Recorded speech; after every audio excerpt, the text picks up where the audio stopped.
When I turned the wheel of my old F-250 and felt the crunch of gravel under its heavy tires as the dirt road stretched endlessly before me, I thought I was coming back to peace, to the quiet that only a ranch can give, the kind of peace where you smell hay and sagebrush, where the sun hangs low over wide pastures, where the wind carries memories of childhood. But what I didn't know was that waiting for me wasn't peace at all. It was chaos wrapped in yoga pants, oversized sunglasses, and a voice shrill enough to send cattle running. Because as soon as I pulled through the rusted ranch gate and parked, before I even had time to stretch my back from the long drive, I heard it.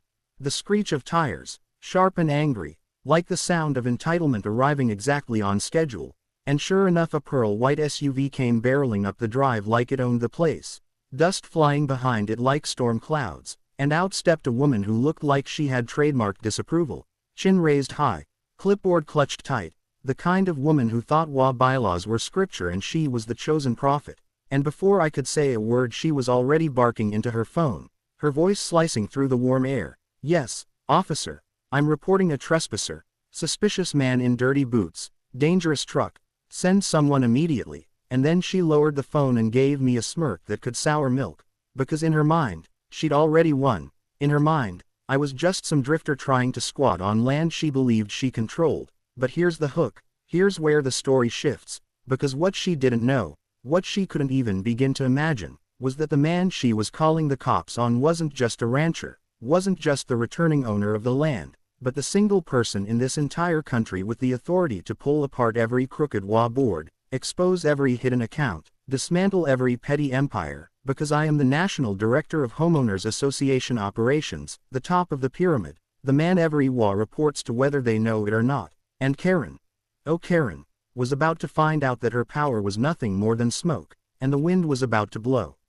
She strode toward me with the swagger of someone who had lived too long unchecked, her sunglasses reflecting the wide sky, her voice dripping condescension. "Excuse me, sir, but this is private property. This community has standards, and you, standing here with that truck leaking God knows what on our road, are in violation, and I as HOA president have full authority to have you removed immediately." And I leaned back against the fence post, arms folded, watching her like a man watches a storm cloud, patient, knowing it will break. "Ma'am," I said evenly, "this ranch has been in my family for 3 generations, and I happen to own it." And she let out a laugh, high-pitched, mocking, like she had rehearsed it for moments just like this. "Oh, don't you try that on me," she sneered. "I know every single person who belongs here, and you're not one of them. I am Karen Douglas, president of this HOA. And you're about to learn how seriously I take my job." And with a dramatic tap on her phone she said, "The police are already on their way, and trust me, you won't be here much longer. But here's the twist. You're going to want to stay with me to the very end." Because when those police cars pulled up, and when Karen puffed her chest and thought victory was in her grasp, everything turned upside down. Because while she thought she was bringing law down on me, what she really did was invite the perfect audience to her downfall. 20 minutes later the red and blue flashed against the ranch gates, 2 officers stepping out, one older with the calm of years, the other younger, sharp-eyed, and Karen ran to them like they were knights sent to rescue her, waving her clipboard and pointing wildly. "Officers! Over here! That's him, the trespasser! Arrest him immediately! He's dangerous, he's destroying our neighborhood standards." And the older cop raised a hand. "Calm, ma'am, let us handle this." And he approached me, professional, measured. "Sir, do you have identification?" And this was the moment, the turning point, the one I knew would flip the script. So I reached slowly into my jacket, not for a driver's license, not for a wallet, but for the leather case that held more power than Karen could comprehend. I flipped it open, and the sun caught the gold insignia inside, bold letters gleaming. National Director of Homeowners Association Operations. And the younger officer's eyes widened, his mouth parting. "No way," he muttered, while the older officer's brows shot up, recognizing the seal. And Karen squinted, confused, then scoffed. "What is that supposed to mean?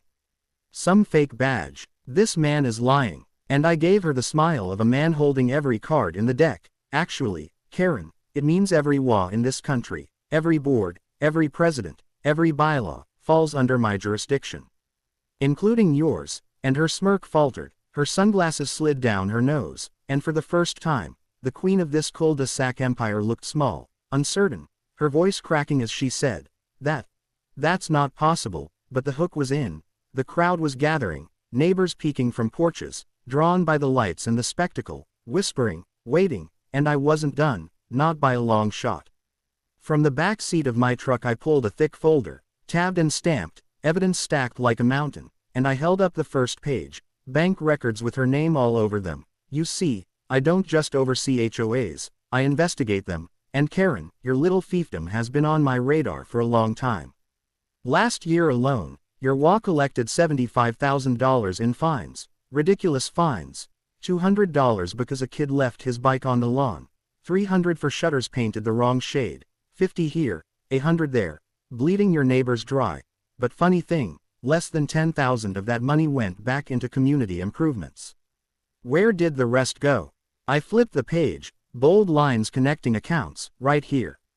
"Offshore, in your name." Gasps rippled through the crowd, now thickening at the edges, whispers exploding, a woman covering her mouth, a man muttering, "She fined me $300 just for leaving my trash can out overnight," another chiming in, "She shut down my daughter's lemonade stand, said it violated commercial use policy," and Karen's face turned crimson, her composure cracking, "Those are fake," she shrieked, lunging at me, trying to snatch the folder, but the younger cop stepped in, blocking her, the older one placing a firm hand on her arm, and I leaned in, my voice low but carrying, "Say that again, Karen."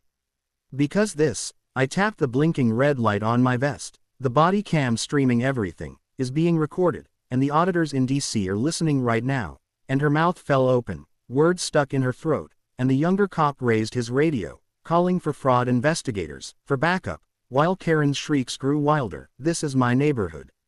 I make the rules. You can't do this to me."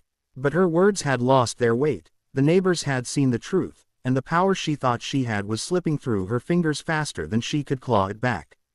And just when you think that's the end, stay with me, because the real twist was still coming, and as Karen's voice grew shrill, neighbors pulled out phones, recording every second, some shaking their heads, some grinning because for years they had lived under her reign of terror, paying fines for harmless things, swallowing her arrogance, and now they were finally watching the queen topple, and I could see in their eyes they were hooked on every word, waiting for the hammer to drop, because if there's one thing audiences love, it's watching the mighty fall, and Karen was about to crash harder than she ever imagined, because I wasn't done, not by a long shot.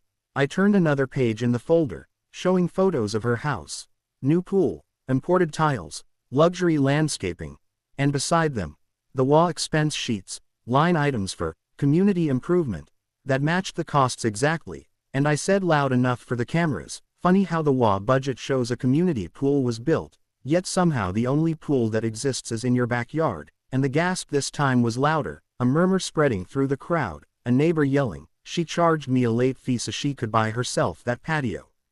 And Karen broke, lunging again, tears welling but still clinging to her script, "Lies. All lies. I am the HOA. I keep this place perfect, without me it would fall apart," and the older officer shook his head, calm but firm, "Ma'am, you need to step back," while the younger one spoke into his radio, requesting a transport unit, and I leaned just close enough for her to hear me but loud enough the crowd caught it too. "You think you kept this place perfect, but all you did was squeeze people until they broke, and now you're the one breaking, and here's the best part. You called the cops on me thinking you'd humiliate me, but all you did was invite your own arrest," and as those words sank in, the transport car pulled up, another officer stepping out with cuffs ready, and Karen shrieked, "No.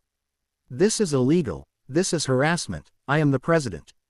But the cuffs clicked around her wrists anyway, and the crowd erupted in a low cheer, relief spreading like a breeze through them, and she thrashed as they led her toward the car, spitting venom at anyone who dared clap, but her kingdom was gone, and her subjects were free. And as the car door slammed and she disappeared behind tinted glass, I turned back to the neighbors, to the cops, to the cameras still rolling, and I said, "Don't worry, folks, the nightmare is over, but let this be a lesson. Power is only as strong as the truth behind it," and hers was built on lies, and the crowd nodded, some even clapped louder, some shook my hand, others whispered thanks, their relief palpable, because years of fear had just evaporated in a single afternoon. And as the police cars pulled away, dust trailing behind them, a woman approached me hesitantly, holding her child's hand. "Who are you, really?" she asked, eyes wide, like she was afraid of the answer, and I smiled softly, adjusting my hat. I'm the man who makes sure people like her don't ruin the American dream. And with that I turned back to my truck, climbing in, starting the engine, ready to finally breathe the ranch air I came for. But just as I drove away, just as the sunset painted the fields gold, I knew this wasn't the end, not even close, because Karen wasn't the only one. She was just the loudest in this corner of America, but across the country there were hundreds more just like her, little tyrants in cul-de-sacs and gated communities, hiding behind bylaws, abusing power, bleeding families dry. And my job wasn't to rest, my job was to keep going, to hunt them all down, because this was bigger than one ranch, bigger than one neighborhood. This was a mission, and the story wasn't ending, it was just beginning. And here's where the real hook lies, because as night fell and I pulled into a motel on the edge of town, my phone buzzed, an encrypted alert lighting up the screen. Another HOA flagged for fraud. Los Angeles, California. And I chuckled, shaking my head. Figures, I muttered, grabbing my bag, because tomorrow I'd be on a plane. Tomorrow another so-called queen, or king, of an HOA would be facing the truth. And as I locked the door behind me, I knew the audience wasn't done watching, because who doesn't love seeing arrogance toppled? Who doesn't love a story where the bully finally gets what's coming? And this time the stage would be bigger, the lights brighter, the stakes higher, because if Karen thought she was untouchable, imagine what the others think. And just imagine their faces when the man they thought was nobody shows them he's the one person they should have feared all along. The one man with eyes everywhere, the one man who doesn't just fight HOA abuse but controls the very system itself. And the next chapter would be louder, messier, but trust me, if you thought watching Karen crumble was satisfying, wait until you see what happens when an entire network of corrupt boards collapses in a domino effect. Because I'm not stopping. Not until every last Karen in America learns the same lesson she did.